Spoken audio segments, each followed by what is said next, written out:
2 दिन बाद अगर ये वापस आके दस्तखत नहीं करते हैं, परमिट में टेलीफोन से जो परमिट काटते हैं, परमिट नंबर ले प्लस एक दूसरे को कोड बताएं, जैसा कि हम लोग प्रतिदिन कर्मचारियों को बताते हैं, सब स्टेशन वालों को और कर्मचारियों को भी, लेकिन इसका पालन नहीं करते हैं। कम से कम परमिट नंबर लिखे अपनी डायरी में और मेरा कोड क्या है, उनका कोड क्या है, कोड भी है। तो एक दिन में करीब आपको बता रहा हूँ, एक व्यक्ति ने 2 लोगों को परमिट दिया, एक ने परमिट वापस कर दिया और दूसरा परमिट वापस नहीं किया, उसने सप्लाई चालू कर दिया, लेकिन उसको ध्यान आ गया, तुरंत उसने डीसी में ट्रीट किया, आदमी वो बच गया, करंट लगा, उसका इलाज हुआ, बच गया। लेकिन उसने गलती की।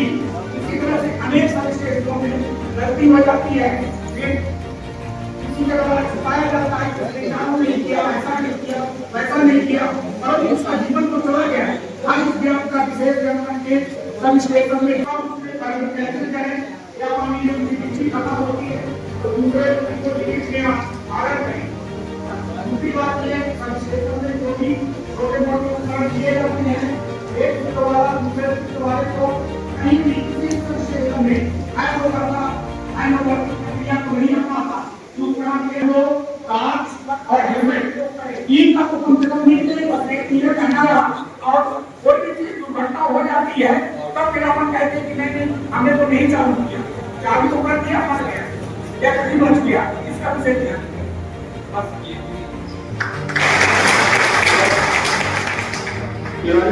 बहुत मुझे आपको बताएंगे। और जैसा अभी हमारे महोदय ने बताया, आपको बोल दिए गए हैं कि यहाँ कहीं लापरवाही प्रदर्शित होगी, क्योंकि ये आपकी छोटी सी लापरवाही से किसी के जान की कीमत। लापरवाही को बहुत ही गंभीरता से दिया जाएगा और जिन सुरक्षा नियमों को बताया गया है, यदि उनका पालन किसी के द्वारा नहीं किया जाता है कि लापरवाही की जाती है, ये मान के चलिए कि कार्रवाई निश्चित रूप से उससे होगी। इसी संभाग है वहाँ पे कोई भी दुर्घटना घटित नहीं होगी। और आप लोग देखते होंगे कि कंपनी स्तर पर भी हर 15 या 26 जनवरी को ऐसे लोगों को प्रशस्ति पत्र दिया जाता है जहाँ और कोई घटनाएं नहीं हो गया है, जब है वास्तविक स्थिति से अपने व्यवस्था को सरकार आप लोग अवगत कराएंगे, जिससे कि समय रहते हैं उसकी जो व्यवस्था है कराई जा सके। तो मोगे साहब ने एक जानकारी दी, जो बिजली हम लोग को मिलती कहाँ से। बिजली हमें लग रहा है बहुत आसान है, यहाँ पहुँचना ऐसा नहीं, इसकी एक बहुत प्रक्रिया है, लंबी प्रक्रिया है। उसके बाद बिजली हमारे उपयोग के लिए आती है। रिमोट में कहीं पावर प्लांट बना होता है या कि न्यूक्लियर पावर प्लांट है, थर्मल पावर प्लांट है, आप लोग तो सौभाग्यशाली है, सिंगरौली के बगल में आपको सब पता है कि वहाँ बिजली का उत्पादन स्थिति है। जब वो ग्राम सभा करें, कोई बड़ी सभा करें, तो वो कम से कम 2 रखना है अपनी लोगों। तब वो आपसे जब कभी बात करेंगे, जब कभी आप लाइन करेंगे तो आप उनसे बोल पाएंगे कि साहब मैंने तो आपको बताया है कि ये स्थिति यहाँ की खराब है, या कि जब भी कोई ट्रांसफार्मर फेल होता है तो आप सब लोगों को पता है कि ट्रांसफार्मर फेल होने के बाद उसके 50% लोगों का कार्बन मिलता है उसको। आपके यही साहब को दिल्ली में देना पड़ता है, यही साहब को आपने ट्रांसफार्मर दीजिए तो हम लगाएंगे। होता ये है ट्रांसफार्मर फेल है, हमने सही समय में जानकारी नहीं दी, अब वहाँ जब हल्ला करने लगा, जब वो बात जनप्रतिनिधियों तक हमारे पास हो रहा है, हमारे वरिष्ठ अधिकारियों के पास फोन आया और हमारे देश के पास जानकारी नहीं है थी, इससे आप सब लोग जो फील्ड में है उन्हीं की जिम्मेदारी होगी। ये आपका काम है जो लोग फील्ड में है कि कोई ट्रांसफार्मर फेल हुआ है तो उसकी तत्काल उसी दिन लिस्ट बना के देश आपको जानकारी दे दे। और ये सब चीजें आप लोगों को आपके जो फील्ड के लोग हैं, जिम्मेदार लोग हैं, उनको बताना पड़ेगा। 30% लोग 25% लोग ही बिजली का बिल जमा कर रहे हैं। सरपंचों को जब छुट्टी दें तो बताएं कि आपके गाँव में इतने महीने ट्रांसफार्मर फेल करे हैं, वो मैं सरकारी को कराऊंगा, क्योंकि सरपंचों को पता है नहीं छुट्टी। अगर छुट्टी के बाद फोन लगाऊँ कि आपके क्षेत्र में उनका हो, उनको पता होना चाहिए कि मेरे गाँव में ट्रांसफार्मर ले रहे हैं और उनकी जानकारी में तो है। नए ट्रांसफार्मर दे रहे हैं, उसके लिए बनाए जा रहे हैं, इसका तो जमा होना आवश्यक है।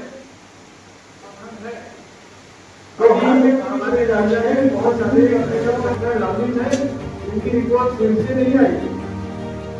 फील्ड से वो रिपोर्ट तत्काल आ जाए कि आप सब लोग उनको अवेयर करके, जिनका भी गाय है अपनी मरी है, उनको आप तत्काल बताइए भाई इसमें विभाग का प्रावधान है, नियम है। तो उसमें पंचनामा, वहाँ का मौका पंचनामा के हिसाब बनाएंगे, उसका 100 का पोस्टमार्टम और थाने में FIR, 3 चीजें जो देता है, जो प्रावधान है उसको राशि की खाते में दी जाती है। कि आपको जहाँ भी ऐसी कोई बात सुनने में आती है, तत्काल अवेयर होंगे, लोगों की मदद करिए, लोगों को बताइए। ये वो बताती है, एक बंद रहे हैं, मतलब जो उसका कार्य समय में निर्धारित किया था, ये तक था वो सारी बातें। सीधी जिले में सर बिजली विभाग के कर्मचारियों को सुरक्षा व्यवस्था को लेकर के आज ये मीटिंग चल रही है, क्या कहना है आपका? जी, आज हमारे सीधी जिले के सभी जो वास्तविक कर्मचारी हैं, जो संविदाकारों के माध्यम से, एजेंसियों के माध्यम से कार्य कर रहे हैं विभाग में, उनको सुरक्षा संबंधी जानकारी रहे, सुरक्षा नियमों की जानकारी रहे और किन तरह के सुरक्षा उपकरणों का किस तरह से उपयोग करना है, किन बातों का उपकेंद्रों में ध्यान रखना है, उन सारी चीज़ों को विस्तार से सभी को बताया गया है।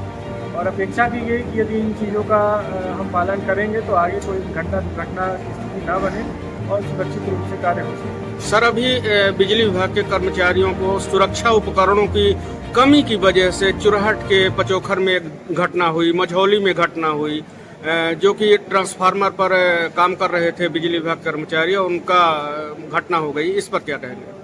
सामान्यतः जब कोई घटना होती है तो उसकी एक समीक्षा होती है और समीक्षा के बाद उसमें निष्कर्ष निकलता है कि घटना का कारण क्या था। तो चुराह की घटना है, दुर्भाग्यपूर्ण है, लेकिन यह कहा जाना कि सुरक्षा उपकरण की कमी थी, ऐसा नहीं है। घटना जब कोई होती है, कोई न कोई चूक हमसे होती है और उस चूक के कारण ही वो घटना घटित हुई है। जैसा कि डिस्चार्ज राइट के लिए हमने प्रशिक्षण दिया कि डिस्चार्ज राइट का उपयोग सबसे आवश्यक है और यदि डिस्चार्ज राइट का उपयोग किया जाए और सुरक्षा जोन बना के कार्य किया जाए तो कोई ऐसी घटना दुर्घटना नहीं होती है। यहाँ जो समीक्षा में आया है कि इन चीज़ों का कहीं न कहीं नज़रअंदाज हुई है चीज़ें, आगे ऐसी घटनाएं घटित ना हो, इसीलिए आज हमने ये कार्यक्रम रखा है कि सभी लोग जागरूक रहें। जिन सुरक्षा उपकरणों का उपयोग करना है उनका यदि उपयोग होगा तो ऐसी घटनाओं की पुनरावृत्ति नहीं होगी। ग्रामीण अंचलों में सर, जैसे बिजली विभाग के तार टूटने की वजह से या मवेशियों को फंस जाने की वजह से लोगों के मवेशी, भैंस हैं, गाय हैं, वो दुर्घटना में मृत हो जाते हैं, उनके लिए क्या प्रावधान है? जी, जैसा कि अभी हमारी जब भी कभी 11 kV लाइन के तार टूटते हैं वो तो उपकेंद्र से तुरंत उसमें एक व्यवस्था होती है, उपकेंद्र से वो सेंसर लगे होते हैं और उसके VCB के माध्यम से वो लाइन बंद हो जाती है। लेकिन जब कभी निम्न दाब की लाइन की तार टूटती है तो उसमें सामान्यतः ये घटनाएं होती हैं कि मवेशी उसमें फंस जाते हैं और दुर्घटनाग्रस्त हो जाते हैं। तो उन सभी केसेस में हमारी कंपनी क्षतिपूर्ति की राशि देती है, चाहे वो किसी भी तरह का पालतू मवेशी हो। सभी प्रकरणों में यदि जिसका मवेशी मरा है तो उनको थाने में, संबंधित थाने में FIR करानी होती है और वेटनरी विभाग से उस मवेशी का पोस्टमार्टम और क्षतिपूर्ति की गणना करा के वो आवेदन के साथ यदि हमारे वितरण केंद्र कार्यालय में देते हैं तो हम उसमें वितरण केंद्र से रिपोर्ट लेके और उसको क्षतिपूर्ति की राशि उनके खातों में देते हैं। सर, आपके 20 गांव में 5 दिनों तक बिजली बाधित रहेगी पटपरा कृषि, किस वजह से ये ऐसा होगा? जी, मुझे इसकी जानकारी है, लेकिन मेरा इसमें कहना ये है कि लगातार 5 दिनों में ऐसी स्थिति लगातार नहीं बनी है। चिल्ली जो फीडर है वहाँ पे 33 kV का फीडर है, वहाँ लाइटनिंग जोन है, कभी कभी बिजली कड़कती है तो जो वहाँ पे बिजली कड़कने की ज़्यादा घटनाएं हो रही हैं चिल्ली मवई क्षेत्र में। और वहाँ चूँकि चिल्ली में अभी सिंगल सप्लाई है 33 की, चिल्ली में सिंगल सप्लाई होने की वजह से जब भी फीडर फॉल्ट होता है उसको अटेंड करने में काफ़ी समय लगता है और उसी के निदान के लिए अभी हमारा चिल्ली से मवई एक नया 33 का फीडर का कार्य कंप्लीट हो गया है। अगले 10 से 15 दिन में वो लाइन चालू हो जाएगी और जब कभी भी ये फीडर फॉल्ट होगा तो हमारे पास एक अल्टरनेट व्यवस्था रहेगी चिल्ली से मवई जोड़ने की, और वो बिजली की व्यवस्था जो अभी लोगों को थोड़ा परेशानी हुई है वो आगे उसमें सुधार आ जाएगा। मीटर को लेकर विधानसभा में भी बातें गूंजी।